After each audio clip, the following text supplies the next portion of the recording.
Welcome back to the channel and welcome back to another edition of the Spurs Chat podcast. In this edition, we'll be talking about a huge win here at the Tottenham Hotspur Stadium. Spurs 4, Aston Villa 1. We are live on YouTube, we're live on X and also live on Facebook. So please do get involved. Let us know how you are feeling as a Tottenham Hotspur fan right now. Tottenham Hotspur are up to 7th in the Premier League table, 16 points from 10 games. We're only 2 points away from the top 4. And now 9 points away from league leaders Liverpool. Now, as I mentioned, Spurs 4, Aston Villa 1. Rodgers put Aston Villa 1 up in the 32nd minute. It was 1-0 at half-time. Even some boos from the home crowd at half-time. Brennan Johnson equalised for Tottenham in the 49th minute. Dominic Solanke made it 2-1 in the 75th minute. 4 minutes later, Solanke doubled his tally and made it 3-1 Spurs. And then in stoppage time, James Maddison with a fantastic free kick. A first, in actual fact, in a Tottenham Hotspur shirt for him. A free kick, that is, making it 4-1. Assist today from Heung-min, Son, Kulusevski and Richarlison. As per usual, I've got 3 very special guests with me. Back with us is actor Ricky Norwood. Ricky, how are you? My friend, apart from choking over here on some water, I am buzzing, brother. I am buzzing. Great day, fantastic win. Big shift put in by all the players today, especially after the energy exuded against Man City during the week. Fantastic, bro. Fantastic. The only negative was the little injury knocks here and there. Do you know what I mean? Of those players coming off.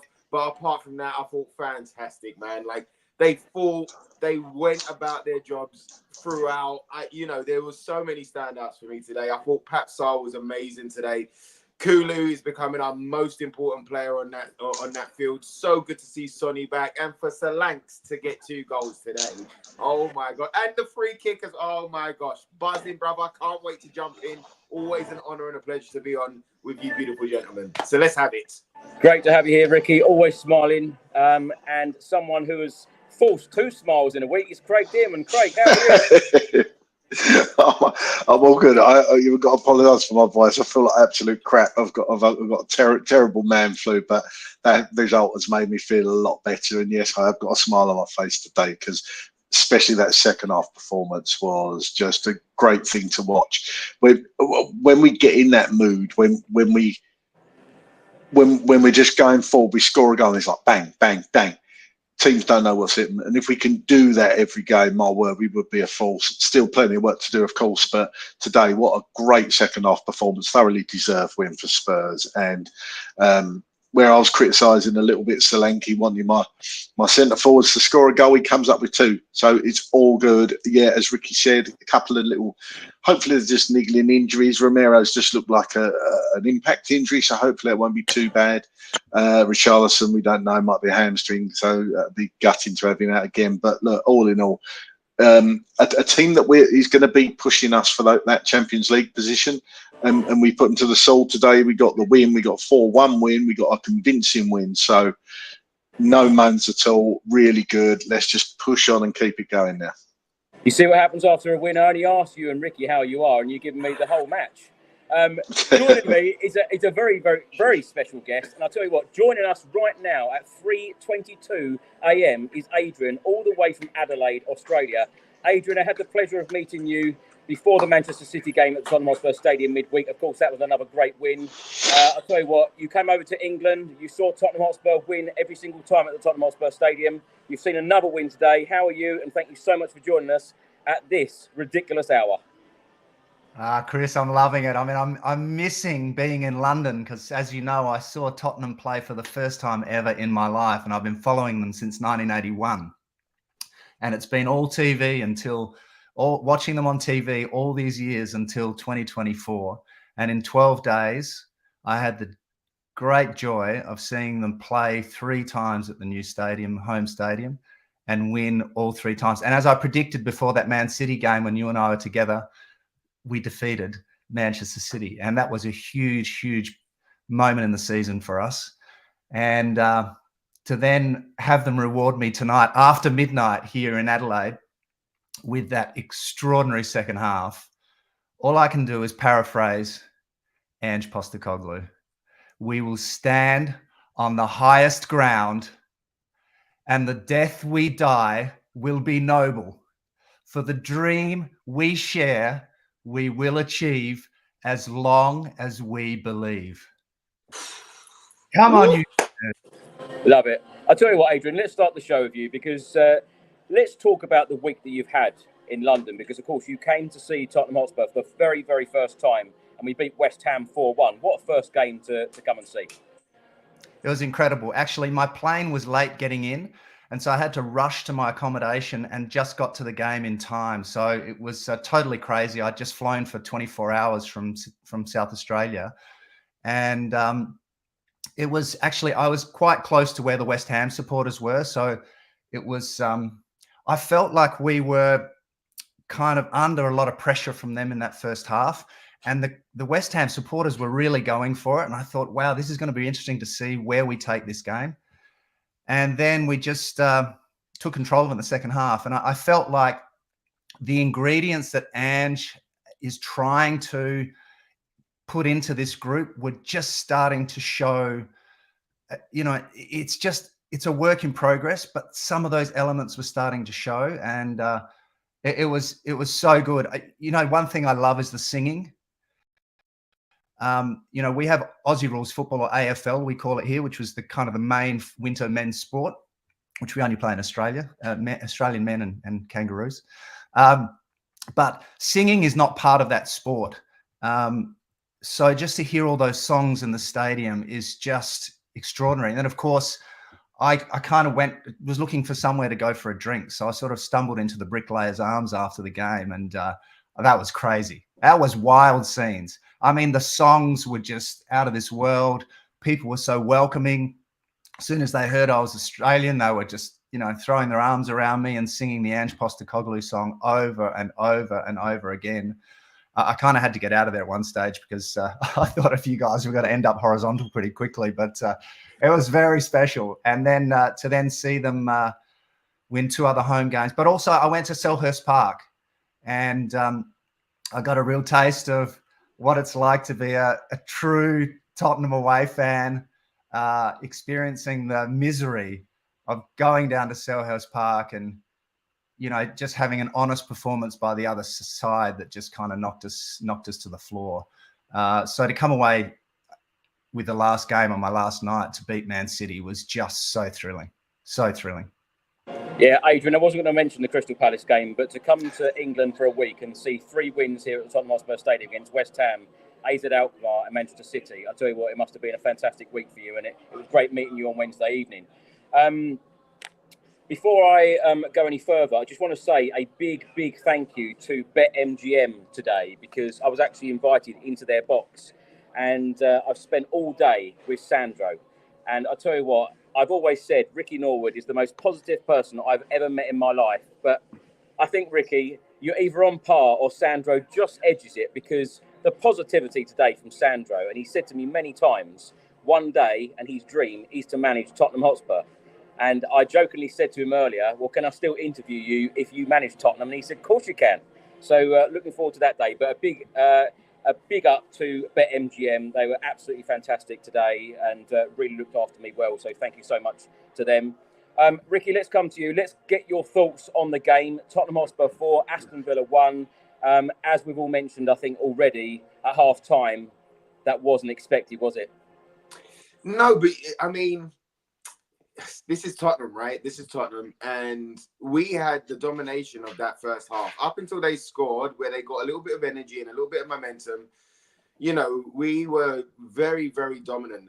Bentancur and Pap in the middle, I thought they controlled the game. They had so much energy. They were there for the tackle. They were box to box in left, right, and center. The energy that they put in, they must be, they deserve a good long hot bath and a massage this evening, let me tell you. But I thought they were fantastic in the first half. So the goal came and it was totally against the run of play, really. Aston Villa had some opportunities, but I felt that we made them look ordinary. And, it came from a corner, which is the second, I believe. I know Craig will know the full stat, but I think it's the second set piece that we've conceded all season. So, as something that used to be our Achilles heel is not really, but things like this are going to happen. Ricky, I do actually have the stat. We have conceded 20 goals in the last 2 seasons from set pieces. Yeah, okay, but how many this season? How many this season? I'll get back to you on that one. But the stat that I saw in the box at half time on the TV, it was 20. And only Nottingham Forest had conceded more than us. Yeah, but that's why seasons begin and that's why seasons end. Yes, that you can look back at history and go, there is a trait happening there. But what I'm trying to say is that they've clearly identified the trait and they've been working on it. And apart from today's game, we'd only conceded from 1 set piece this season, which shows improvement, which shows that they are looking to work on these things, that they do recognize the problems when they see them, when we come up against them, and that they do work hard in that training field. I think for fans, that's a fantastic sign, just to kind of recognize and go, they're not just going through the motions. They're not just, knock it forward, let's score. They are working on all elements of the game, defensively, offensively, and set pieces, for and against. Okay, we conceded from a set piece today, but we scored from a set piece today as well. So there is improvements there. For me, I felt that the boys done so well to almost take that goal on the chin and kind of go, okay, cool. And they went back to work and they just kept plodding. But that second half response was phenomenal. And it wasn't just let's go out there and do it. It was, for me, I saw it an inherent belief. You know what, Adrian just gave us that beautiful speech earlier. There was a belief in this side that if we keep doing the right things, we're going to turn this around, and not only turn it around, we're going to stomp them. And that's exactly what happened. So I'm just loving to see the growth of this side, and there's many more levels to go. But to see these little things and see these improvements really puts me in a good place. Not just the win, but those improvements in performance as well. Big up to Sydney Moo here, watching from Melbourne, Australia at 4 a.m. Dedication, that is. Craig, before we come to you, let's go through the match facts and stats here. Tottenham Hotspur had 51.3% of the ball to Aston Villa's 48.7%. Shots, Spurs had 16 to Aston Villa's 12. Shots on target, Spurs had 6 to Aston Villa's only 1. Shots off target, 8 apiece. Block shots, 2 for Spurs, 3 for Aston Villa. Touches in the opposition box, Spurs 23, Aston Villa 14. Goalkeeper saves, Spurs 1, Aston Villa 2. Aerial duels 1, Spurs 12, Aston Villa 11. Fouls 14 apiece. And corners, Spurs had 6 to Aston Villa's 4. Craig, let's get your thoughts on the game. How are you feeling at half time? I was a little bit concerned at half time, to be honest with you. I thought everything was a bit slow. We had a load of possession, but we didn't really do much with it. Didn't really test Martinez at all. He probably could have put a sun lounger in the goal and had laid down. He wouldn't have had anything to do. I thought it was going to be one of them games, but absolutely turned it around in the second half. We've had a couple of games like that, haven't we? And as well, I can't remember the exact figures, but the amount of times we've conceded first at home is quite startling, really. And it almost needs that goal to kick us on, which is annoying. I remember one of the seasons when Harry Kane was still here, we always seemed to concede first. Look, you don't mind if we come back and win the game, which we did today. But the second half, it did feel, I know it's a cliche, but game of two halves. Absolutely. Very, very strange game today. But yeah, very slow and just didn't create much in that first half, did we? Sonny looked a bit off it. There's quite a few, even Solanke looked a bit off it, but then just came to life in the second half. So yeah, whatever Ange said at half time, it worked.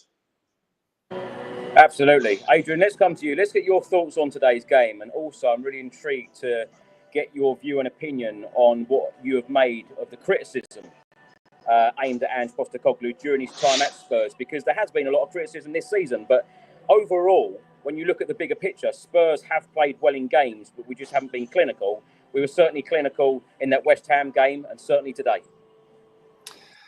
I think we have to understand the position that many supporters are coming from. Some people have followed Spurs. Most people have followed Spurs all their life and never seen them win a title. The person I met who's followed Spurs the longest when I was in London had started barracking for them in 1962. So even that person hadn't seen Spurs win a championship. So I get the desire for instant or success. It's completely understandable. But the kind of success that we want to achieve, which is not just maybe winning the League Cup, but actually vying for the Premier League title every season, year in, year out, requires a proper change of culture on the field and through the whole organisation. And that means investing in a growth strategy. And that's what Ange is about. And it's about believing in what he is offering. He's got a huge track record of success. He's won everywhere else he's coached, and it's always come about through an unswerving belief in a system of play that will ultimately have the success that sustains a team at the top of the table, not just vying for fourth position. And so I've been frustrated too. You know, when we were struggling in that second half against Brighton and Hove Albion after we'd played the best half of football we've played under Ange, and we were 2-0 up, at about the 60th minute, we all knew there was something wrong. I was yelling at the television, "Come on, Ange, you've got to make 3 changes now because we're going to lose this game." And I was just angry and frustrated. But, you know, after the game, I reflected on that. And I thought what he was doing actually was, rather than intervening and trying to rescue the situation with the result of that game in mind, he actually stood back, and he was very passive on the sideline, and he got a lot of criticism for it. But he actually just stood back and wanted to see whether there was leadership and maturity on that field that could intervene. It just needed one player to intervene to just stop the momentum of Brighton and Hove Albion and turn that game around. And it didn't happen. And as a result, we lost the game. But I think we grew as a result of that, because he learned something about that team by putting them with their faces to the furnace in that second half and finding out what they had. And now he knows that there's more work to be done in those situations with on-field leadership. And I think we've seen, even in this short little period of time of a few games since then, we've seen some development that's happened as a result of that. So if we take a long-term view and believe, I think we're going to be rewarded. Having said that, I think we're going to win a trophy this year. I believe that. I genuinely do. I was going to ask that, Adrian, because even as you've been talking very positively about Ange Postecoglou there, a couple of comments have come in and said, well, this is the Premier League, it's totally different. Because I use that exact line. He has been successful everywhere he has gone. Are you confident that he can do it in the Premier League and he can deliver success at Tottenham after such a long period of time where us fans have gone without the success? I do. And I mean, Jurgen Klopp had never won in the Premier League before he coached in the Premier League. I mean, you can say that about every manager who comes to the Premier League. It's the number one competition in football. So of course, every manager who's won in lesser leagues hasn't yet won a championship or won a trophy in the Premier League until they actually do it. I mean, we are in an era of total dominance by Manchester City.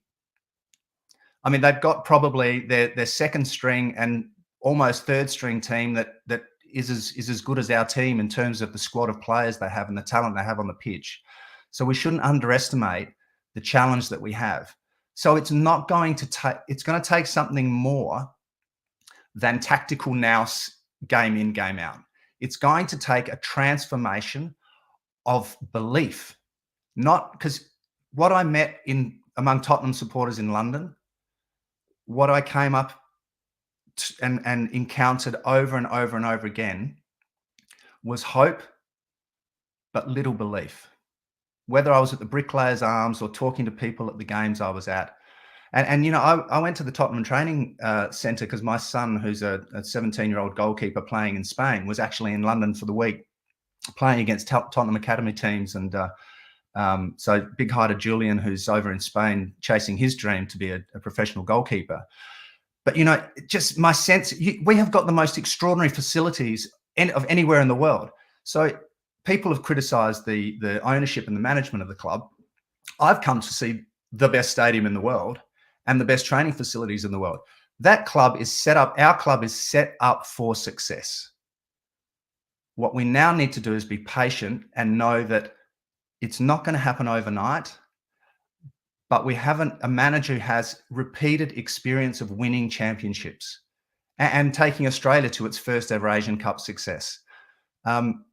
And I don't think it matters that he's not coached in the Premier League, and the leagues he coached in were lesser leagues, because I think, as I said, other coaches, other managers who come into the Premier League have the same issue. The fact is that you can only compete in the competitions you're actually coaching in. And in each case, he's been a winner. Well said, Adrian. I tell you what, I think me and you can talk for hours about Tottenham. I think another podcast is coming up. Ricky, let's come to you. But before I do, actually, Ricky, Ange Postecoglou has just said the following in his press conference, a very, very classy message here. He said, "I'm really proud of the lads. It was an important day for us today because it is also the birthday of the late Hugo Egiog. And he had a big influence on Matty Wells here at the club. I know that he played for Aston Villa, but he was obviously a coach at our football club." Well, a very classy thing for Ange Postecoglou to say. Ricky, let's come to you. Let's talk about the starting 11 today. Of course, Ange Postecoglou made 3 changes to the team that beat City in the Carabao Cup midweek. Heung-min Son returned wearing the captain's armband. Pedro Porro was back in the side, as was Radu Dragushin, who replaced the injured Mickey van der Ven. Out went Werner, Gray and Mickey van der Ven. So the starting 11 was as follows today: Vicario, Porro, Dragushin, Romero, Udogi, Bentancur, Sarr, Kulusevski, Johnson, Solanke and Heung-min Son. Notably, James Maddison was on the bench today, alongside Forster, Davis, Gray, Basuma, Bergvall, Moore, Werner and Richarlison. Ricky, your thoughts on the starting 11? Were you surprised, as many were, that James Maddison was on the sub-bench today? Not really, Chris. Not really. The thing is that we've waited for a long time for us to have options in the midfield, options throughout the team. And this is what Ange loves. You know, when we talk about, I'll continue with it just to kind of back the manager as well.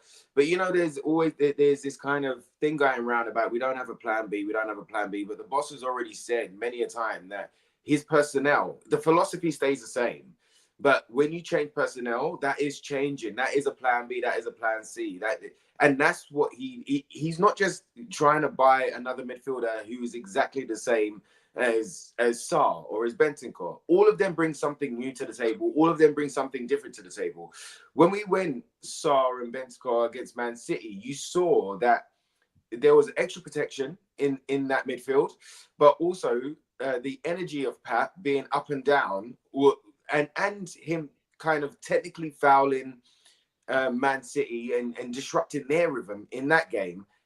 That was a great tactic, and allowing Kulu to be as free as a bird and kind of just dictate and influence up there. That has been a fantastic combination. So using it again against Aston Villa, who are unbeaten in the Champions League and doing well in the leagues ever since Emery's turned up, and they are they're fighting for top 4 as well. They want to be back in it this year as well. We made them look. I felt kind of ordinary. I felt that we stood up to their challenge, and I felt that it was a great combination to put out there.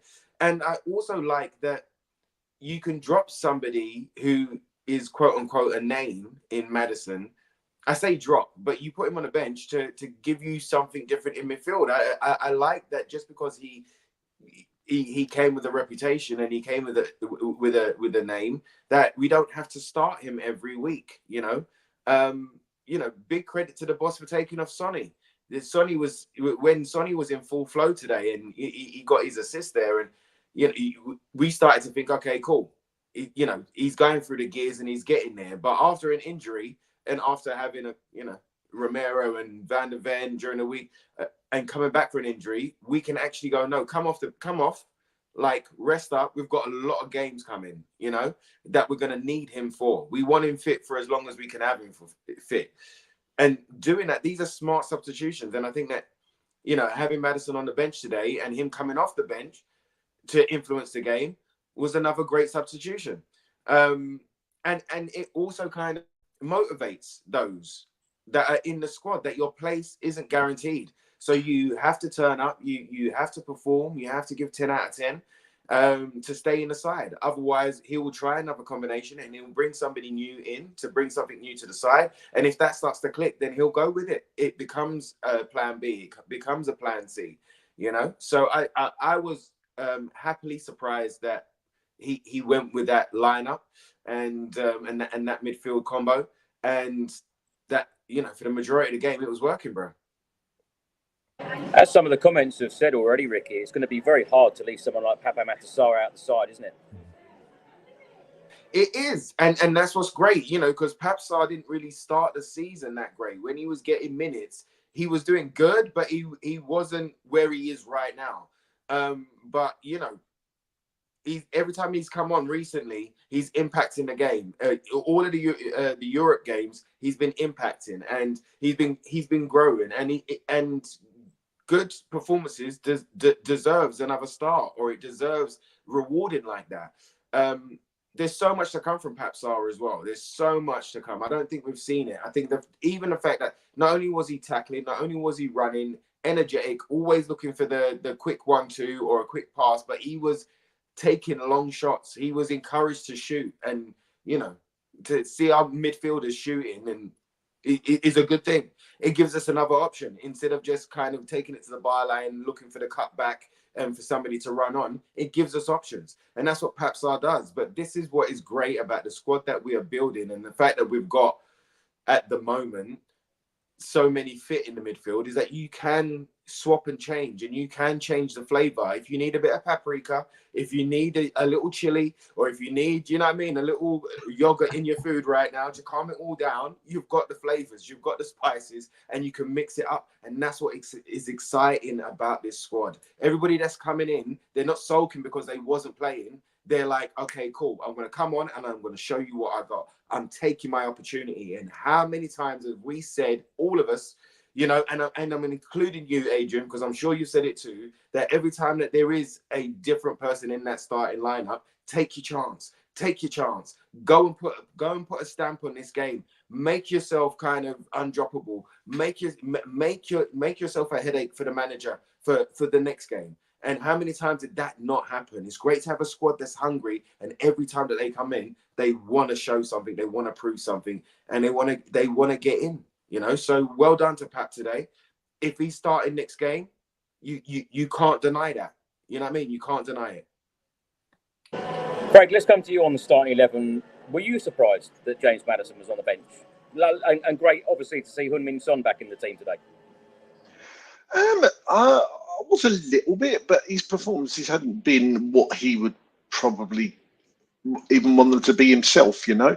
And I think there's a big shout the fact that Kulusevski has been absolutely sensational this season, kind of in the 10 role. I know he's been playing a little bit deeper, but he's just been, you have to say out the two of them, Kulusevski's been doing it. It was a big call, however, to leave Madison out. But sometimes you need to do that to make players hungry. And, you know, Madison came on, bit of a cameo, but as we know, scored just a fantastic free kick there. So got his goal. So his confidence is going to be up, and you'd think that he will start in the week at Galatasaray. So sometimes these things that look odd decisions or whatever can have a positive effect on the players going forward anyway.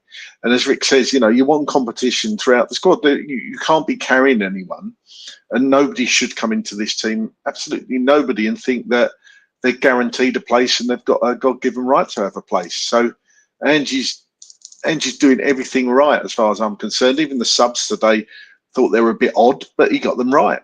It proves that he does know what he's doing, you know. So you know, regardless of what we thought was right or wrong in that with the starting lineup, he did get it right, and we got it right. You have to take it over the whole 90 minutes and not just the first half, of course, because if you had, we would have lost the game, but we didn't. We went on to win. Adrian, I suppose you're going to probably be the best person to ask this question about the whole, Ange Postecoglou hasn't got a plan B, because when Craig mentions there about the subs, Craig didn't agree with the subs. Ange does change things in games, and this season, you're noticing it more and more and more, how he's changing things. If something isn't quite right, he's changing it. What do you make of those comments about not having a plan B for someone who's followed Ange Postecoglou's career so closely over the years? I can see how in those games where we were pressing and pressing and pressing, and we were just playing against the low block, which Villa did a bit of that today, and we just were slow with our passing and not being able to penetrate, and then we get knocked out on the counter attack or a set piece. I can understand how people would kind of come up with that concern, but I think you've got to see, again, the longer term plan here, and that is that he is trying to instill a mentality in the way we go about winning games. And we all saw today, to some degree in the first half, but then absolutely in the second half. And that is, as soon as we lose that ball, it's about absolutely desperately and relentlessly winning it back quickly. And that counter press is essential to his game. And so before starting to, let's take that Chelsea game last year where we, the high line with nine players. And, then after the match, he said, well, what did he say? It's who we are, mate. And if I was down to 5 men, I'd still run the high line. That's not about his tactical position. That's actually about a philosophy. So he can't instill that philosophy if in the early stages of a development plan where he's starting to chop and change. He's got very young players. We've got players, we're playing, Mikey Moore is 17, played the other night. But some of our key essential starting players are 21, 22, 23 years old. They're all still learning individually, and then they actually have to learn to play with each other. And then they have to learn to play in a system. So as we see the team develop and he instills a philosophy that is about overloading the other team in the way he wants to do, and it came really good in that second half today, where we saw what I would call Ange ball personified. Those 1, 2, 3 touches, and then it was an easy knock-in goal, tap-in goal. We're going to see more tactical, what are going to be more obvious tactical moves in games, in certain moments in games, at a certain stage of the development. But for now, and I think we're going to start to see that fairly soon, but up until now, it's actually just been about instilling a philosophy and a belief in that team. And so we've got to be patient and let that play out. And we're seeing the development. I thought even just the last 2 games, you mentioned the choice of Madison staying on the bench today. I do think that's I thought that was the right call today, because I think there's a bit of a question at the moment, depending on who we're playing, as to whether having Madison and Kulusevski there together, trying to be those kind of almost having 2 10s, whether that leaves us a bit too exposed defensively when we lose the ball. And the other thing that I think Madison has struggled with, because I think he's a brilliant player and I love watching him play. And he's often got that magic touch that no one else can do that opens up the defense of the other team. But what he hasn't been doing is using his set pieces to good effect. A lot of his corners have been sort of just easily cleared, not really finding a Tottenham player. And similarly with free kicks. And so for him to just come on today when he had his chance and to nail an absolutely world-class free kick against the world's greatest goalkeeper, I just felt that was poetic justice for the tactical decision to keep him off, because he actually came on and actually had to prove himself in that moment, and he did. Yeah, well said, Adrian. Ricky, I know you've mentioned this already, but, players taking opportunities. And as Adrian said there, it was like Madison said, I don't want to be on the bench, have that. It's the first time we've ever seen him score a free kick in a Tottenham Hotspur shirt for us. What a fantastic one it was, and we'll talk about that shortly. But about players taking opportunities, even Ange Postecoglou in the embargoed press conference said about Bentancur and Basuma fighting it out for competition. But we need competition all over the pitch, don't we, to improve as a football club? Absolutely, bro. Absolutely. But you're seeing it. You're seeing it.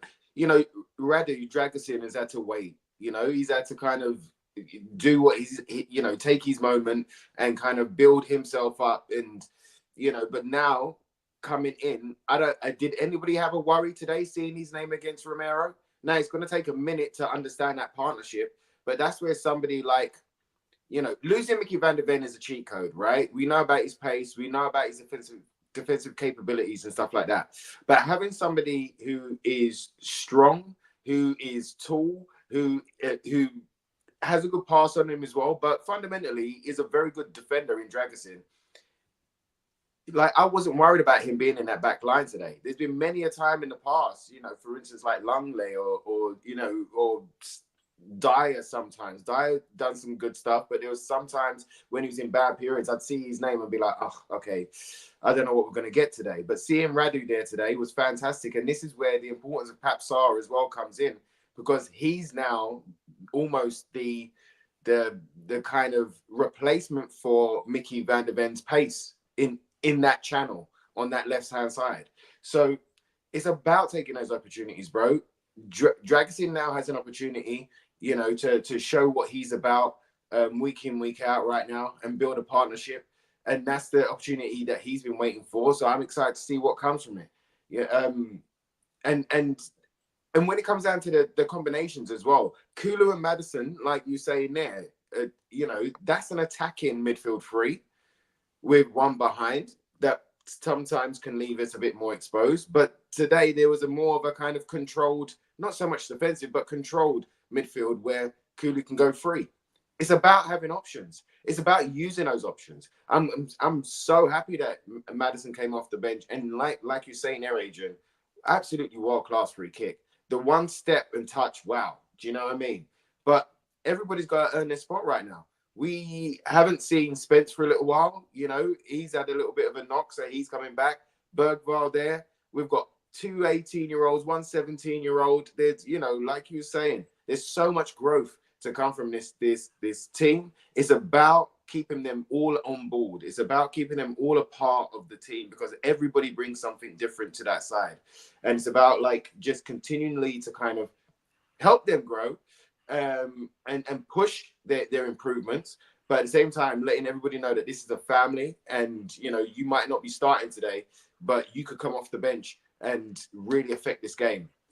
And I felt that with Sonny. So I don't know whether you saw this, Chris. You might not have seen it actually, but guys that was watching on the TV in the tunnel before the game started, Sonny spoke to Madison. Right, he went past and he spoke to him in his ear, right, covered his mouth and stuff like that. And I just had this feeling at that time that Sonny was going, you're going to come off the bench and make a difference. Like, you're coming off the bench and you're going to help us win this game. Something along those lines, right? And I don't know, I'm guessing. It's just something that I felt at the time. And look at that. He does come off and he has an effect, scores a big goal. That's going to do great for him. And I don't think he's had bad performances, but I just think he hasn't had his best, what we've seen as his best as yet. But it gives us options. It gives us combinations. It continues to confuse the opposition when we try a different combination. But once all of those guys are settled, it's going to be a beautiful thing. The one thing that Man City can do is they can interchange A and B team, no problem, and they all come on with the same philosophy. Yeah, they all play the same way, but bring something new to that side. So that's where we want to get to, where we can just continue to kind of bring somebody new off the bench that's hungry, that brings something new, but also kind of gives us options, man. And somebody who's ready to do those type of jobs. That's what we want. We want an A and B side that are just like in flow without thinking, And I think we're getting it. Yeah, well said, Ricky. Heung-min Son has done that various times, actually. Are we there? Brennan Johnson. Am I frozen? Are you frozen? Can you hear me okay? Yep. Ange Postecoglou has just said you don't fall off cliffs and climb up mountains within a week. I don't know who's frozen. Are we frozen? Was I frozen? I think we're okay. Ange Postecoglou has just come out and said you don't fall off cliffs and climb up mountains within a week. Love that. You're going to have to bumps up the... Ricky keeps interrupting.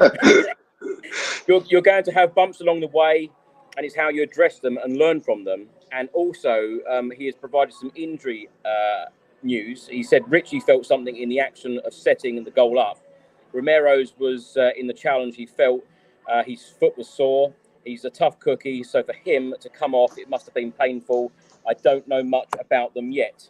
Craig, let's come to you. Let's talk about the first half, because Rodgers had a shot over the bar after 3 minutes. Seconds later, a cross from the left. Watkins missed it, just did not connect. A couple of minutes later, Pedro Porro had a shot over the bar. After 14 minutes, Son with a free kick into Solanke, who headed over the bar. On 18 minutes, Rodrigo Bentancur had a chance over the bar. A couple of minutes later, another good effort from Bentancur just over the bar. On 30 minutes, Bailey shot over the bar after a good counter. A minute later, Vicario saved from Onana. Ball played in from the left. Great header. Vicario down to it. What do you make of Vicario's performance today? We'll come on to the goal in a second. I thought on the whole he was okay, to be honest with you. He does get a fair bit of stick, especially from when people still keep banging on about set pieces. But he was fouled in the lead up to the goal. I know we'll talk about that in a minute. But I thought he had a decent enough game today, Vicario. I'm not sure what else he can do. It certainly wasn't his fault, even though he's getting fouled. He still gets up and stops the first one for the goal. So. Yeah, I thought he was good today. He didn't really have any shaky moments. I've been on here and I've said I don't really like how we pass it around at the back. He didn't have any of those dodgy moments today. So you could see him shouting and telling players where he wanted them to go. That's what you want to see from your goalkeeper. So yeah, no complaints from me.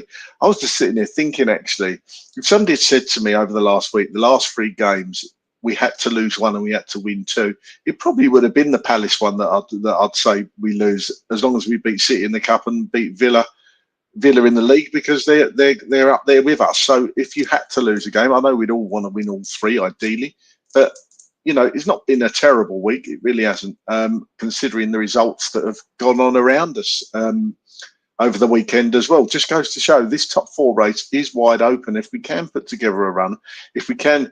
Obviously, it'd be great to win in Galatasaray, and then we got Ipswich, and then the international break. It would be lovely to go into that international break, the last one before Christmas, by actually having a win under our belts, because that will push us up there. It is annoying when you see that league table actually, where we could be had we won the games we know we should have taken points in, like your Brightons, like your Newcastle, even, games we dominated. So, as Adrian said, when things start to come together and it becomes more because we're a bit up and down at the moment, aren't we? We all know that. But once it becomes, this is the norm, I still think good things can happen with this squad. I really do. Craig, we are only 2 points behind title contenders Arsenal. Exactly. That's what I said. I used that in our chat, didn't I? I said, look, if we'd beaten them, we'd be above them, and we should have beaten them, So we're not that far away. I know sometimes it feels like we're miles away, but we're not. We're really not. We're there. We're hanging around. And as long as we hang around, we're going to be in the hunt at the end of the season. Adrian, let's come to you. Let's talk about the goal that we conceded in the 32nd minute. Of course, corner come in. It hit the post first of all. Vicario then made a save. I'll tell you what, Sandro, who I was next to, he was going absolutely mad because he felt that we should have a defender in between Vicario, because Vicario again was bullied to concede this goal. What did you make of it? It was interesting because I thought we had a player on the front post or near the front post. I reckon that was Pedro Porro, who then came, because the corner was short, he came out to sort of get to it, and it actually then came off the back. So there's Porro there. It comes off his head, and look, Vicario's around lucky because it goes off Porro's head, and then Bentancur, unfortunately, is just on the wrong side of the ball, and it bounces off him, and Vicario saves what would have been an own goal. And Udogie's just not able to get quickly across enough to get to the ball, and Rodgers puts it in. So I think the only thing I would say there is Bentancur's body position was just a bit sort of unlucky that he was sort of facing and the ball was on that side of him. But the ball comes in so quickly when there's a flick-on header from your own teammate. I just think I don't put this one down as one of those ones where we've had trouble with before. I thought it was just one of those unfortunate ones that comes through. But I feel like we're a little bit exposed at that front post with those corners, and because often we're sort of in trouble there with that corner comes in very darting and very low to the front area. And if that flick on comes through, we look all at sea. So I'm sure they're going to keep working on that. And look, I'm a big fan of Vicario. I think he's an extraordinarily good keeper. He's still learning. He's just turning 28 now. So, and for a goalkeeper, that's still relatively young. He clearly has to keep working on the areas where he needs to improve. He's clearly a leader in that team. One of the great things of being at the stadium that I experienced in the last 12 days was that you, of course, get to see the players that the television camera is not showing. And Vicario is clearly a big presence in that side. I mean, he is yelling out directions at players. He's calling them over. He's running out to talk to them. And it's no surprise to me that when the two vice captains are off the field and the captain's off the field, that the captain's armband is going to Vicario. So as far as I can tell, Ange is all in on Vicario. He is the championship winning goalkeeper that's going to be one of the leaders of this team when we win the title. And coming back to Mikel Arteta's Arsenal, I predict here on this podcast that under Ange, we will win the Premier League title before Arsenal wins it under Arteta. Ricky, let's come to you. I just wanted to ask you also about whether a player should be in front of Vicario, because, as I said, I was with Sandro all day, and for the whole of the 15 minutes during half-time, Sandro was in front of me saying, I should be the defender here. Chris, you're the goalkeeper. See, they can't get past, so you've got to protect the goalkeeper. Do you agree?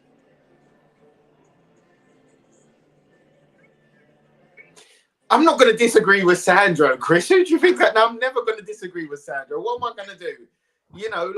I know how big he is as well. Bloody, I'm not disagreeing with Sandro. If Sandro thinks that's what we need to do, that's what we need to do. We just need to get Sandro onto the training field. That's what we need to do. Do you know what I mean? But look, like I said, there is improvements there. And I think it's important for fans, because negativity, and when we lose and when we do things that are terrible, and we've been there. It's really easy to highlight all of those things. And sometimes within a win, you can miss the positives, and you can almost don't give them credit and almost be like, well, yeah, we're supposed to do that. It's what I'm saying. It's we've only conceded 2 set pieces in this season. That means that there is an improvement. And I think that the coaches are going to be there looking at that, exactly what you said there, and kind of look at Porro in the front post, but also look at defender being there in front of Vicario too. I think they're going to look at that. I think they're looking at these solutions. I trust them. I've seen increments. You look at the way we take corners now. It's not always a whipped in corner. Sometimes we've taken it short. Sometimes we're looking for and sometimes we'll take it short and cross it. Sometimes we'll take it short and pass it out to the D and wait for a player to kind of take a shot from there. We're showing variation. We're not just playing the same way all the time so that we're easy to read. We've got variation in our game right now, and I trust the coaches to spot the things, because even Ange is a very honest guy. He's honest in what he sees. I really do believe that he sees the same things as we see. When we come on here and we discuss all of these things, I feel that he sees the same thing, and you see, whether it be his signings or tactics, he doesn't shy away from a question. And I don't think he kind of is worried about certain things like that. I think he will see it and go, right, we'll go to work. I think he sees the same thing. Look, the 2 examples, right? We know that Dyer, he didn't want in the side, really. He wasn't really an Ange Postecoglou player. And same as Højbjerg, right? Both of them done really professional jobs under Ange. And even though they wasn't, in favor, every time they came on, they put a shift in, etc. Right? But soon as he could, he got them out the side, and he's brought his own people in. When they weren't playing well, he would take them off the field. It's the same as this side right now. So if there's somebody not playing well, and if somebody's not kind of up to it, he's not afraid to take anybody off that field. I trust this coach. I trust their vision, and I trust the what they're going to do and where they're going. So I foresee that they're going to see what we're all talking about, and that they will go and work on other solutions. I would love to know what Adrian thinks about Nick Montgomery and Raymondo. I don't know whether you've had any experience as a fan kind of seeing their work, but those two have come into the side, and I think they've been doing fantastic work, bro. Adrian, do you want to come in on that point? Just on mute. I think when Ange said last year something that was interpreted as meaning he doesn't care about set pieces, I think in a blunt way, what he was saying was, I've got bigger fish to fry at this time. I've only got so many hours in the day and only so many days in the week to instill a philosophy and a level of fitness in the players that's required to play this brand of football. And I'm not going to, at this stage of the development of the team, I'm not going to obsess and spend more time than is needed on how we set up for corners defensively.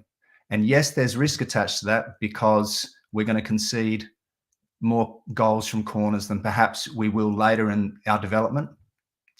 But right now, I've got to prioritize. So that was a conversation with the media and therefore the public and fans about where his priorities were at that time. And I still think his priorities are there at this time. However, I can see improvement. It's incremental, as Ricky says, and I think it will.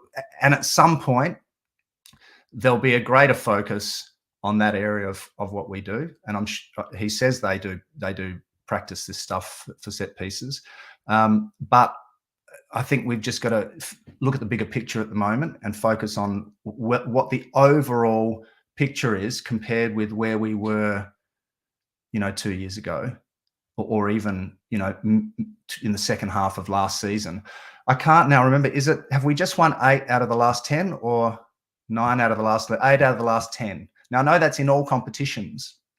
And, we sit there and we look at our position on the Premier League table and we're 7th and we'd love to be higher and all that sort of stuff. But we're in a pretty good vein of form here. And he's actually tried a number of different players across those 10 games. We've played, as we said, Mikey Moore, a 17-year-old, not only in European football, but also in his first start in the Premier League. Gray's been playing and coming on and acquitting himself very, very well. And I think the point that both Craig and Ricky were making earlier about the way Ange is using different players at different times in the game, and that notion that when they get their chance, if they're starting on the bench, they've got to step up and really make an impact when they come on. I think it's important to recognise that the brand of football he plays requires a very high intensity for the full 100 minutes. And I think he has to plan those games such that he's only going to give players a certain amount of time on the field, and then he's got to take them off, because otherwise those players are not going to be able to last. They're going to start doing soft tissue injuries and all sorts of things. So, and I think from what I could see on the television, when Son came off in the second half, he looked disappointed about that. But I suspect that Ange had put in place in his mind already a clear plan that Son was coming off at a certain minute mark in the second half, and wasn't, no matter how well he was doing, no matter what was happening in the game, because he didn't want to, cause him to have a recurring injury. Ricky, let's come back to you. In the 42nd minute, Aston Villa, their pressing and their desire to win the ball back resulted in a good break. Watkins shooting just wide. And then a minute later, Tottenham having a long-range effort from Bentancur over the bar. Half-time, it was 1-0 to Villa. Boos from some parts of the stadium today. Just wanted to ask you, before we move on to the positive second half, what did you make of Aston Villa today? I think they're a good outfit. I think they've got some really good players. They're pretty settled and solid throughout their side. McGinn's always a thorn in our side. We know about Matty Cash as well. Ollie Watkins, really good striker. But if I'm really honest, Chris, I wasn't afraid of them throughout the 90 minutes. Throughout the 90 minutes. Yes, before they scored, it wasn't as kind of clean attacking from us. I felt we had control. Ricky, sorry to interrupt. Did you expect a tougher game though today? Because bearing in mind they've won 3 out of 3 in the Champions League, and they hadn't they hadn't lost a Premier League game in 2 months. Yeah, I did expect a tougher game. Honestly, but I think we made them look a bit ordinary, and I think that's down to us. That's not down to them having an off day. I think that's down to us. And like Adrian was talking about there, it was like the amount of work rate that this whole side has got to go through. When we are nicking it up, the top, and we just continue to apply pressure on them, at one point they've got a break. And for me, it's like, yes, they got some momentum, and their tails were up after they scored, but it was against the run of play for me. And even when their tails were up, I didn't think that we was going to collapse. Yes, obviously disappointing that we've conceded, but I didn't think at this point it was the end of the world. Part of my kind of head was like, which came in, was that same feeling at Palace, where they went 1-0 up, and I was like, all right, cool, they're going to go in at halftime. Me and Craig was talking about this on the last pod, where, he's going to go in at halftime. He's going to have a rollicking, and they're going to come out and they're going to show us they're going to show us what they're about, and kind of come out and at least get a goal back, But that was to do with Palace's tactics and how their tactics worked against us in that particular game. Part of that kind of memory came into my head, but the way that Aston Villa play is out from the back. They do want to play expansive football. They do use their width and pace, and they've got technicians in the midfield as well. So for me, I didn't have, it came in, that little feeling came in, but then soon as the second half started, I was just like, nah, we're going for this. And I just believed in my soul that we wasn't gonna concede to their tactics, that we had more, and all we had to do was raise it by 2%, and we would show that, and little bit by little bit we got to show it. So for me, I did expect a tougher game, but I felt it was our tactics, the way that we played, the way that we imposed our philosophy on that game, that made them look ordinary. Craig, let's come to you. I've already asked you how you were feeling at half-time. Now, just 4 minutes into the second half, it was 1-1. Brennan Johnson with the goal. But what an assist from Heung-min Son. Oh, it was cracking, wasn't it? Absolutely cracking. That sort of cross is what any centre-forward dreams of. And, I wasn't sure he got it at first, actually, whether it was Solanke or Brennan Johnson, but obviously it was Brennan. How many times has he got himself in that position this season? And that is what you get. You put the ball in the right areas, the players are going to be there. They're doing it naturally now. Brennan's done it for he's done it all season. What a rich vein of form he's in. He was absolutely knackered at the end as well. There was a point where he was holding the backs of his legs. I was thinking, look, just don't stress. We've got the game won. Please, not another hamstring. But yeah, absolutely brilliant. But Son is cross. He hadn't really done that much, Son, before then. But that is what he can do. Lovely left foot cross, swinging in that corridor of uncertainty, I think they call it, don't they? And Johnson is there to tap home. Brilliant goal. Adrian, what on earth did Ange Postecoglou say to these players at half-time? Because as Craig said it at the top of the show, a game of two halves, but Spurs just come out firing on all cylinders in that second half. Look, Ange, has been known to tear strips off players when it's called for. My feeling is we did a lot right in the first half today. We were a bit slow as we were approaching their 18-yard box, but on the counter press, I thought we were really active. We were taking the ball away from them quite often. So I don't know that they would have deserved a pasting at halftime. I think it might have just been a bit more TLC and come on, boys, we can do this. I would have loved to have been a fly on the wall because I thought I wrote 4 words down as I was watching that second half: heart, soul, daring, and relentless. I mean, Aston Villa by the end they couldn't breathe. We'd suffocated them. They hardly knew what to do when they were in possession. And I agree with Craig. Brennan Johnson, I was worried that he was breaking down as well at the end there.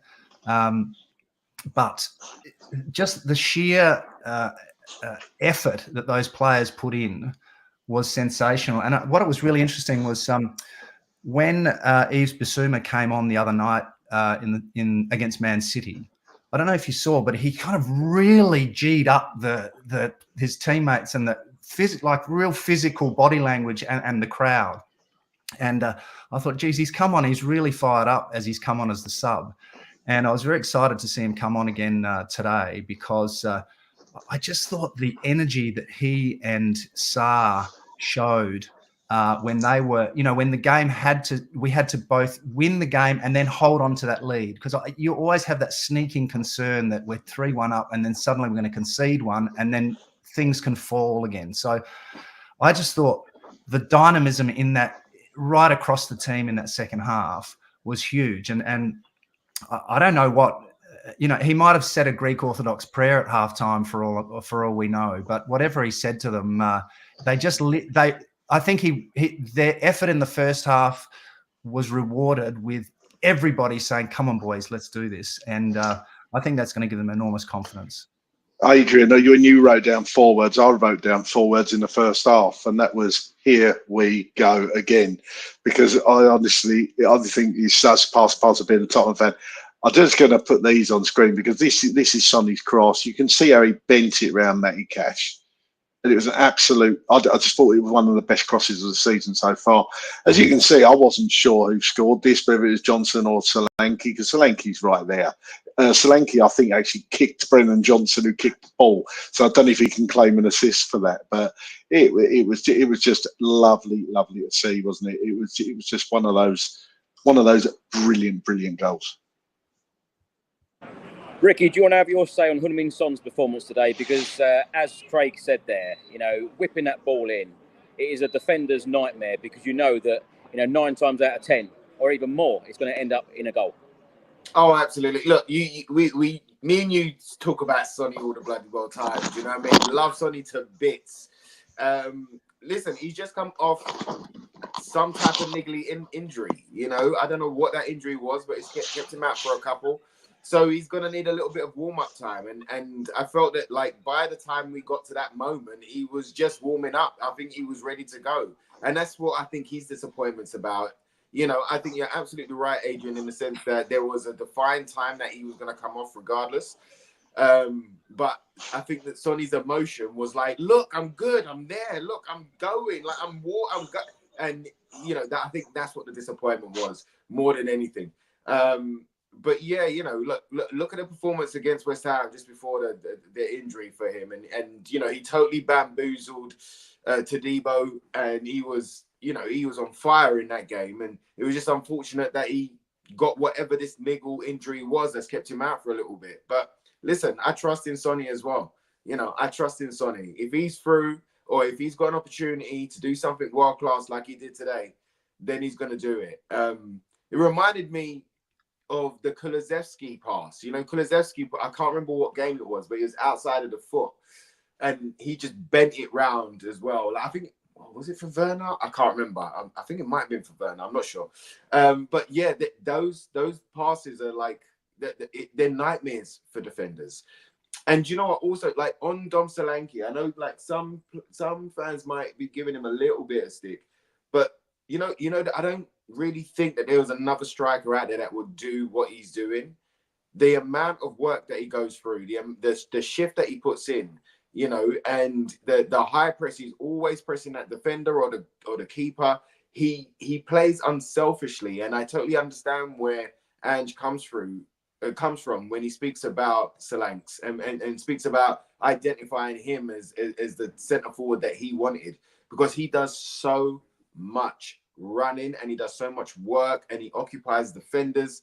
Do you know what I mean? And you know, there's a lot of his off the ball work. I think should be recognised and praised too. It was great for him to get those 2 goals though today as well. But his off the ball work is fantastic. And you know, Ivan Toney couldn't do what Solanke does. I don't think. You know, Ivan Toney stays up the top, and you get the ball into him, and he holds it up, passes it off, or scores. You know, but Solanke, for the type of football that we're playing, is looking like a fantastic acquisition, and I'm happy that he's in this squad. Craig, let's come to you on Dominic Solanke, because Spurs, of course, made it 1-1 after 49 minutes. A couple of minutes later, another move, Son to Udogie, who found Solanke, who shot, and Martinez, of course, made the save. Ange Postecoglou in the embargoed press conference on Friday said that he doesn't really care about how many goals he scores. He knows that he's going to score goals, but his work rate, as Ricky has very well highlighted, his work rate is second to none. I know you used to be a centre forward. Goals mean everything to centre forwards, but his work rate is unbelievable. Yeah, he works harder than I ever worked, let me tell you. But yeah, look, he will. Every centre forward's like it. Every centre forward's like it. You're dead right. Goals do mean everything. There's not a centre forward out there that you think, oh, I'm not that bothered, I didn't score today. They want to score every game, you know. And the only thing I've been critical of Solanke is, yeah, he hasn't been scoring as many as I thought he would. But look, he put that right today. He really did. He looked a bit off it in that first half, but his work rate. There was a bit in that second half. It was almost on the 90th minute, sprinting back to make a tackle.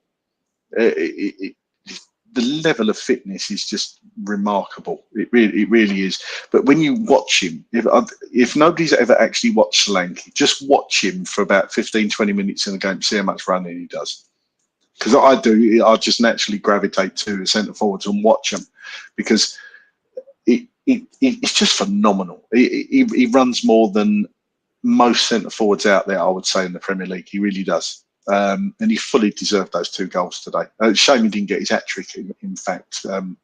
But I think they did say on the telly who the last Spurs player to get a hat-trick against Villa was. It might have been Gareth Bale, actually. I might be wrong, totally wrong in that. But yeah, fully deserved. Well, not my man of the match today, but very close. Actually, before we go any further, who was your player of the match, Craig? Sarr. Thought he was sensational. Adrian, who was your player of the match? Pepe Madison. Incredible performance. Agreed. Yeah. Absolutely phenomenal. Unanimous. Craig, let's come back to you. In the 55th minute, McGinn had a shot over the bar, and then a minute later, Heung-min Son, of course, came off.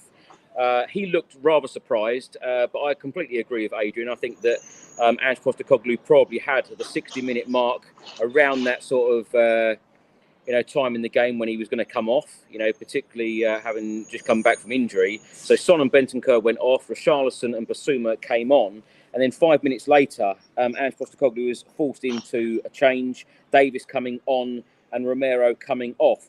What did you make of these 3 subs? Because there have been quite a few comments already in the stream stating that Ben Davis, whenever he comes in and fills in a Tottenham Hotspur shirt, he's never given the credit that he deserves.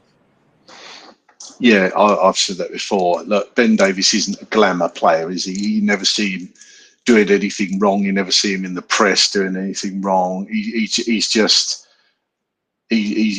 a what do they call him? 7 out of 10 Ben. Well, give me a few 7 out of 10 Bens in every team. You need that sort of player. Ben Davis has come in and not looked out of place in this team, let me tell you, especially when he slotted in at centre half. perhaps playing left back in this system is a bit too much for him over a full game now. But whenever he's coming at centre back, you can see the other players trust him. He's absolutely solid. He put in a few cracking tackles today, Ben Davies, and he just always seems to be in the right place. He reads the game so well. So I had no problem with those. Obviously, the substitutions were certainly two of them were forced, but it all worked today, and it's wonderful. Must be wonderful for a manager that when you get things like that right, whether they're forced or they're not forced. I totally agree. I know Sonny.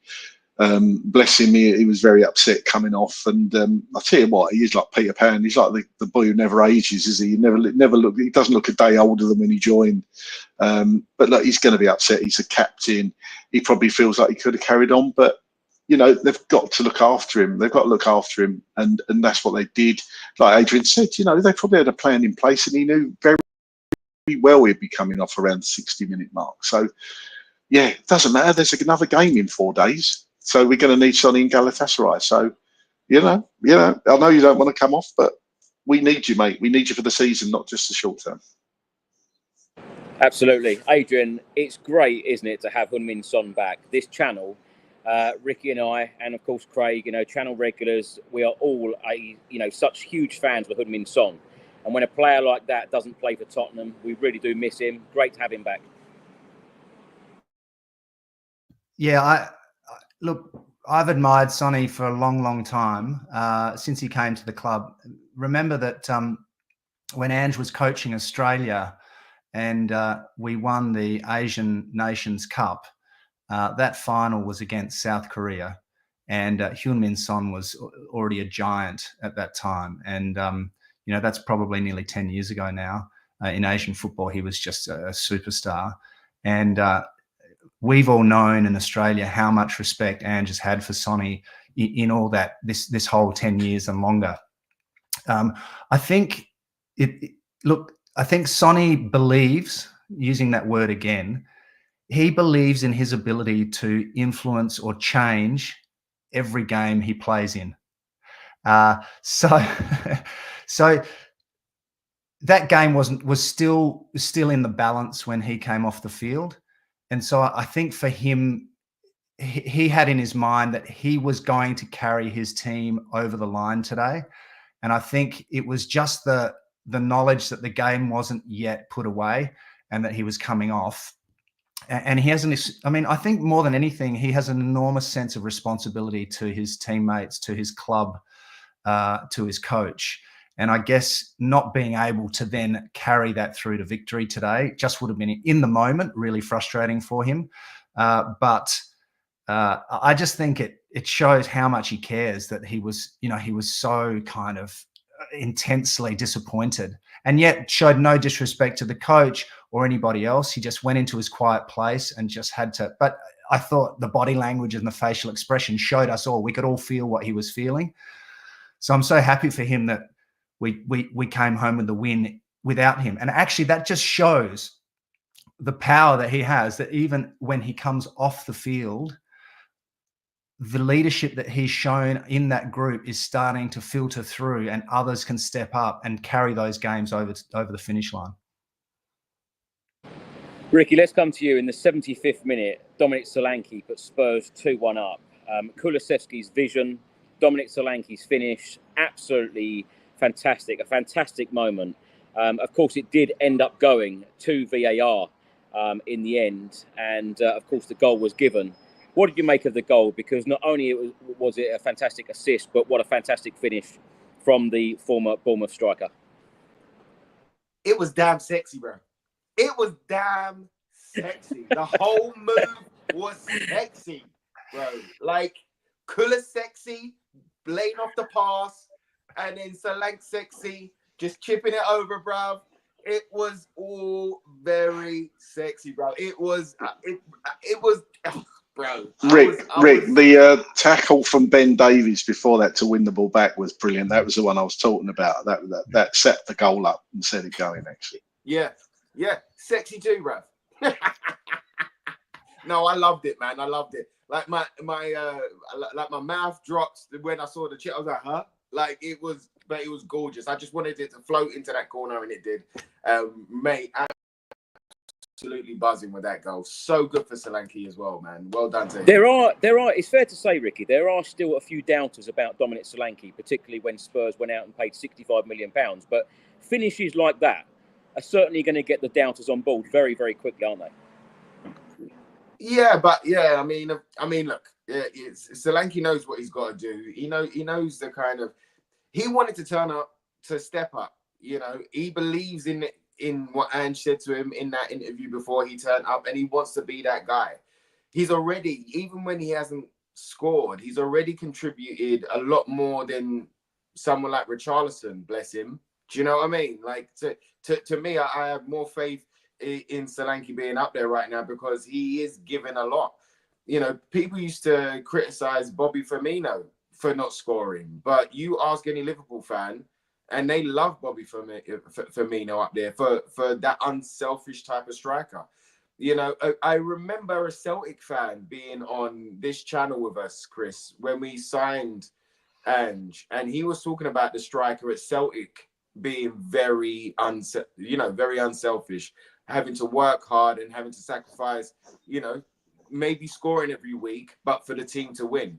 And I think that's where we're at right now with Solanke. We've got, you know, a fantastic player up there, and he's not going to be Harry Kane, but he's going to be fantastic. He's going to be what we need right now. And performances like that, which was an all-round performance today, with the work rate, with the passing, with the finishes, you know, and being a menace up there.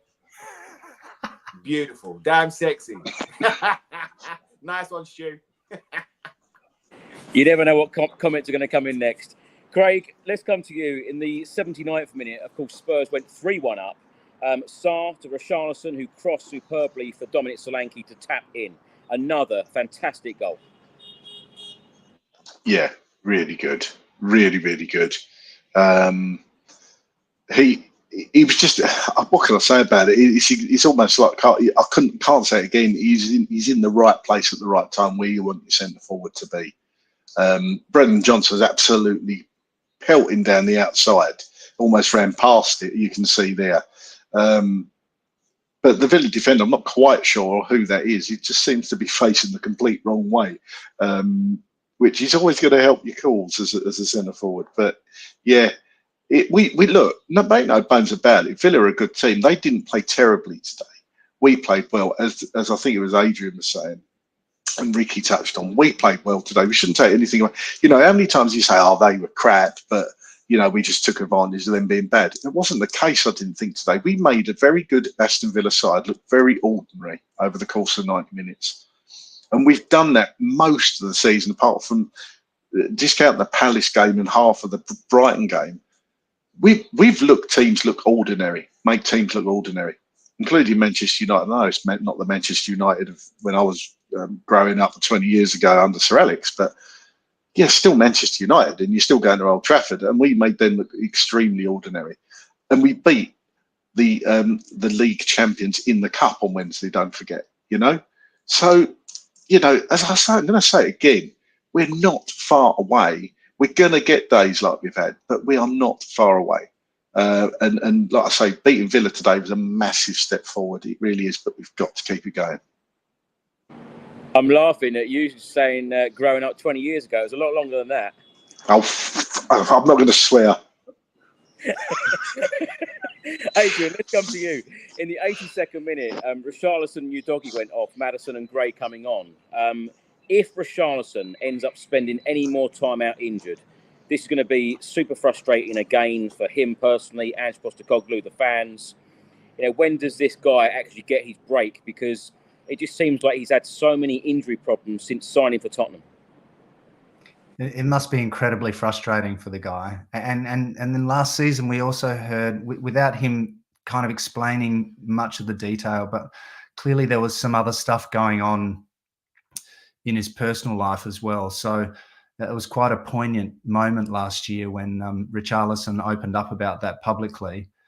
And so I'm frustrated for the guy because, you know, I actually thought he was going to shoot that assist where he did his hamstring today, I thought he was going to take the shot. And I think Martinez thought he was going to take the shot. And it was there for him to take, because he had no defender blocking that shot. It was just on a fairly tight angle. And then when he slotted it across, and it was funny, Craig, you mentioned that defender. It looked like the defender was actually a defender glitching on Sony PlayStation and facing the wrong way. But I think it was because it was unexpected that the ball was actually coming back. I think everybody was focused on Richarlison shooting there. So I thought Richarlison in that moment showed real quality. And there are times, I think there have been times when he's been just coming back from injury where he's not quite at his peak. And we've all been frustrated, and no doubt he's been frustrated by sometimes a lack of touch, or kind of almost feeling like he's off balance or stumbling over the ball.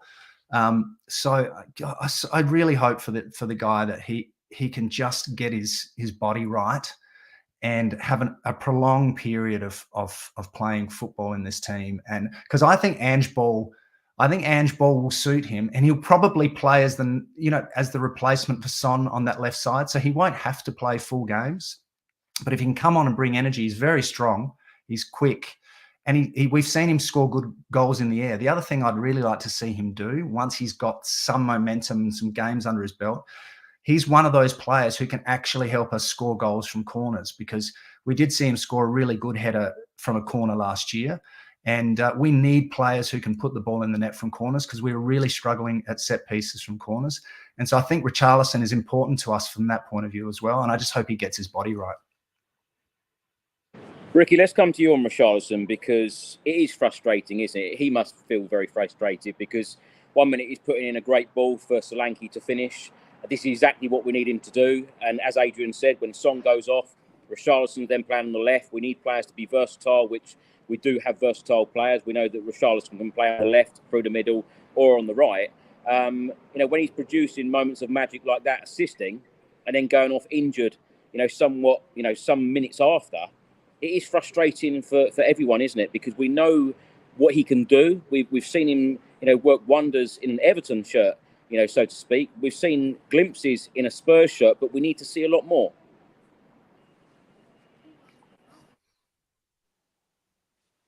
You've hit me mute, bruv. Yeah, I've finished. Yeah. Right now, what's dangerous for Richarlison is that we're used to. Oh, I thought you finished, and then you went mute, bruv. I'm glitching. I don't know what's happening. All right. Yeah, carry on. All right. Okay. We're glitching. Yeah, with Richarlison, bro.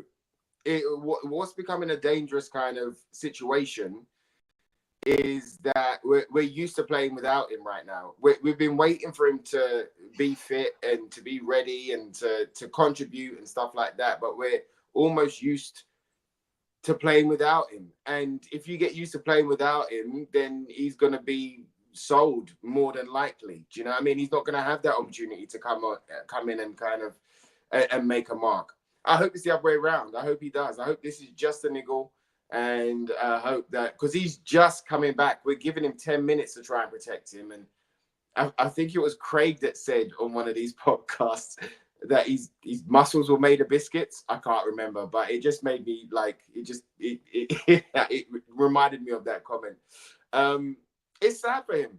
It's sad for all of us, but we need him on the field, Hopefully he does. Hopefully he can sort himself out, and hopefully he can become a part of this team and can become somebody that does bring all of the things that we know he can bring. Because there is a good player in there. We saw it for Brazil. We saw it, a good player at Everton.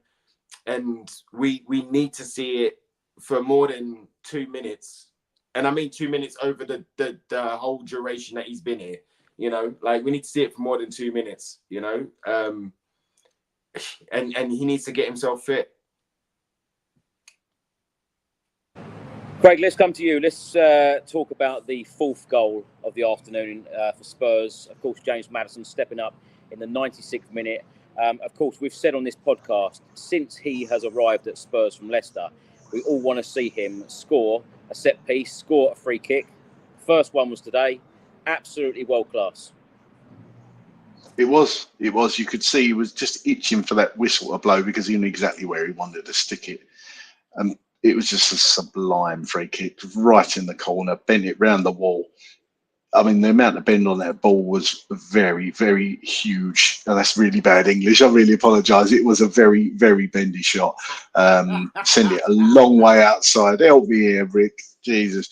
No, it was just really, really good. And I think that's probably the first free kick we've scored. And I'm guessing somebody will correct me in the comments. I'm going to guess since 2018. I can't believe it was 6 years ago, but it wouldn't surprise me because we just don't seem to score from free kicks, do we? That's what you want to see Madison doing. That is exactly what you want to see Madison doing. And now he's got one. You would hope that comes again and he gets some more chances to score from that sort of position, because that's going to give him a massive boost. Not to start the game, he would have been gutted, but to come on, just seal the win, get us over the line, get us a higher goal difference. I think we're the top scorers in the league now, are we? Somebody put in the comments, I don't know if that's true. That wouldn't surprise me either. I mean, that's saying something, isn't it? Look, it's great. It's a great result today. Really, really happy. Really, really happy. And sounds like the other game going on this afternoon is not very exciting at all. So I think we've stolen the show today, and everybody can watch Match of the Day tonight with a grin on their face. We also have the second best goal difference in plus 11. As I mentioned earlier, 16 points from 10 games, 2 points away from the top four. Adrian, in terms of league position, what is your priority as a Spurs fan? If you could choose league position, get a trophy, Europa League. Of course, we'll talk about the Europa League in a couple of minutes, but what is your priority as a Spurs fan this season? Look, I haven't ruled us out from winning the title. I mean, it's a long season. Manchester City have lost Rodri. Manchester City have got the kind of legal controversy hanging around in the background. I think Arsenal have got issues, and if you know what I mean. I mean, I can feel them from here all the way over in Australia, all these thousands and thousands of kilometers away. So I'm not ruling that out. I'm giving us every chance to go on a run. But I did when I was in London at those games, and I went to the game against AZ, and I was talking to a lot of supporters. I was really liking what I was seeing in the Europa League, and so I think we're a real chance to win the Europa League this year. In terms of my priority, if we didn't win a single thing this year, but we showed all the signs of vying for the title, making it to the final or making it to the semi-final of each of those other competitions, and we were playing the brand of football that Ange is trying to instill in the players, but that we hadn't quite got there in the development to actually clinch those titles because we've still got a young squad. A lot of those players won't have had experience of being in those moments yet. If I felt like we were advanced in the development and we were playing the kind of football that we saw today, that relentless football, Ange ball, which means those quick touch goals, where they're tap-ins because we've just overrun and so quickly moved the ball around through that front third. I'm going to be disappointed if we don't win something, and I think we will win something, but I think I'll be really happy that we will have taken a big step forward this season compared with last season. But I think everything is in play right now this season. Ricky, let's come to you. Of course, Spurs have another very tough week. Of course, we are away to Galatasaray on Thursday in the Europa League. Both teams have won 3 out of 3 in the Europa League so far this season. And then, of course, we face Ipswich next weekend at the Tottenham Hotspur Stadium. The Galatasaray game, how are you looking at this? Are you confident for this game? How many changes do you think Ange Postecoglou will make? And bearing in mind they are top of their league, 28 points from 10 games. The last time they played was Monday, the 28th of October. They should be well rested for this game. Yeah, they should be well rested, but it also part of me feels that maybe they kind of miss a step of rhythm. You know, they miss those games because we're in rhythm. We are moving every 3 days, 4 days, like you guys were saying there. You know, we're in our momentum right now, and it's going to be a tough game. It's always a tough game against Galatasaray. You've got a couple of ex-Spurs being there as well. I know Sanchez is there. I think Serge Aurier is there as well. Yeah, so, you know, there's always an opportunity for a banana skin there.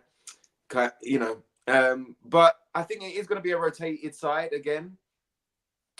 The main thing in Europe right now is not losing. You know, I would take a draw against Galatasaray away from home and with a bit of a change side. So, yeah, I mean, right now it's really important to kind of just try and just secure that kind of those top 8 spots in the Europa League before Christmas. If we can do that, then I think that'd be fantastic for the second half of like rotation and stuff like that. So it's going to be a really, really tough game, bro. Really tough game.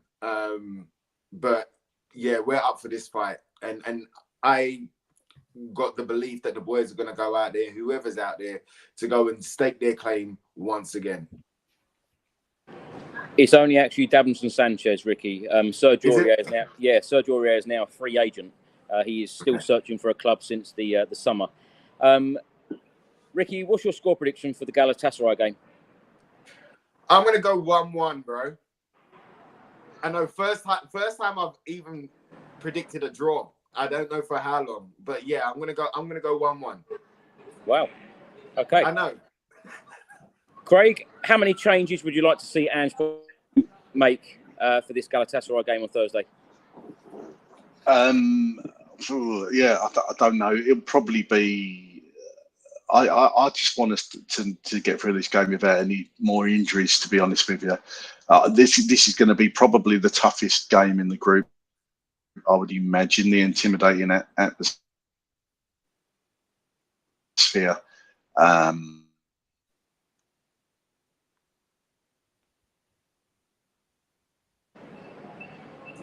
don't know if he's frozen or I'm frozen all of this time. I'm telling you, Chris. I know the connections haven't been that great. Adrian's all the way from Adelaide, and his connection's been perfect all the way through. Adrian, how do you see this game going against Galatasaray on Thursday? Yeah, I was gonna say 1-1 as well. I thought Ricky was right on the money there. I think we look like we've got some injuries coming out of today's game against Aston Villa, so we may well be sort of cobbling together a team for that game, and so it's going to be interesting to see how Romero's foot injury is. But if he's out, Van der Ven's out. You know, Porro's been playing every single game, just about. So I think we may be playing some younger players in that game, and so I think it's going to be a challenge, and I think it is going to be a ferocious welcome we're going to get there from the Galatasaray fans. So if we could come away with a draw, I think that would be a really, really good result, and that's what I'm predicting as well. Well, when I spoke to Sandro earlier, he predicted that Spurs will win 2 trophies this season, the League Cup and the Europa League. So let's wait and see. Ricky, thank you so much for joining us this evening. As per usual, you've been a fantastic guest here. Love your positivity, and it's always great when we win because we're all smiling and we're all in such a good mood. Enjoy your week. Where can people find you and what you're up to? You guys know where you can find me. You can find me on X at Ricky J Norwood, on Instagram, official Ricky Norwood. But yeah, always a pleasure and an honor to be on with you, beautiful gentlemen, and after a fantastic win as well. Also, like with me, 99% right now.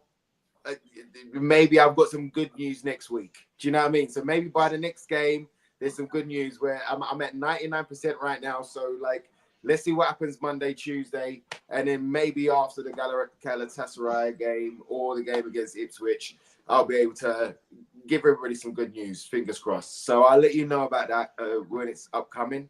But again, great to be on with you, gents. Great to be on after a win. Great to meet the lovely Adrian all the way from Adelaide. And here, you blessed us with your wisdom and you gave us some insights today, and it was fantastic having you on. And to all the fans from all around the world, always love seeing your comments and your interactions. You guys are amazing. Sending you all loads and loads of love. And let's keep this roller coaster going, man. Come on, you Spurs. Thank you so much, Ricky. I should have mentioned, actually, at the same time as the game today, the Spurs women were in action. They're back to winning ways, having beaten West Ham 2-1, a 92nd minute winner. So absolutely fantastic news. Craig, thank you so much for joining us yet again. I hope you get better soon. Sorry for all the ribbing today from me and all of the people in the chat today. I hope you're feeling better soon. Where can people find you? That's all right. Honestly, it's all good. It really is all good. I think I dropped out of the internet after everything else today, feeling like crap. The internet went down. So my prediction was 1-1 as well for the Galatasaray game. But yeah.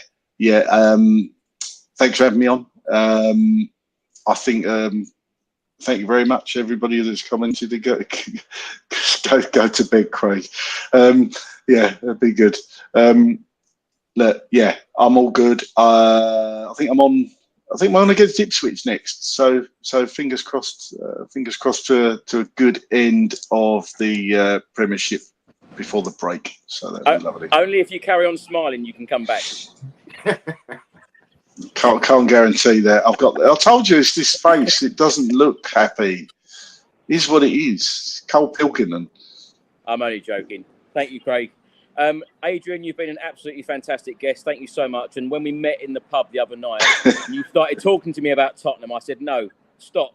I didn't mean to be rude. I said, save it, because you've been an absolutely awesome guest. Thank you so much for coming on. And I would definitely love to have you back on again very, very soon. So hopefully you've enjoyed it this evening or early morning for you. I know you've probably not enjoyed the time of staying up, talking to us about Tottenham Hotspur, but thank you so much. You've had a lot of love from everyone in the comments all around the world. So thank you so much. Where can people find you? Adrian Tisato on Instagram. But otherwise, they can come and see me. If they want to fly to Adelaide, come and see me in the law firm, and I could always sue someone on their behalf. But no, and look, I just got to say, it's been so much fun spending the time with you guys. I watch your channel regularly. Love Craig's dry analysis of every game. It's just I didn't know you were a striker, Craig, so that's kind of given me a whole new world of possibilities in the way I think about you now. There you go.